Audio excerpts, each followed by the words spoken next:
شاہ جہاں آباد، جسے زمانہ اب دہلی کے نام سے جانتا ہے، وہاں کے نواح میں بیروں کا ایک باغ تھا۔ اس باغ میں درویش کا گزر ہوا۔ اس وقت بیر لگے ہوئے تھے، خوب پھل آیا ہوا تھا۔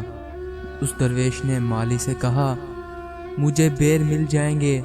مالی نے دینے سے انکار کر دیا اور طنزاً کہا، یہاں بیر نہیں، پتھر ہیں، جی چاہے تو کھا لو۔ مالک کے اس طنز پر درویش کو غصہ آ گیا اور طیش میں آ کر درویش نے کہا، اگر پتھر ہیں تو پھل کی بجائے پتھر اٹھانا۔ یہ کہا اور چل دیا۔ پھر اچانک مالی کی نظر پڑی تو دیکھا تمام بیر پتھر بن چکے تھے۔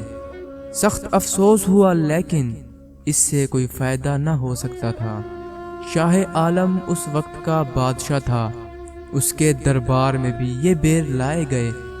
شاہ عبدالعزیز محدث دہلوی کی مجلس میں ان بیروں کو لایا گیا اور بہت سے لوگوں نے عبرت کی نظر سے دیکھا۔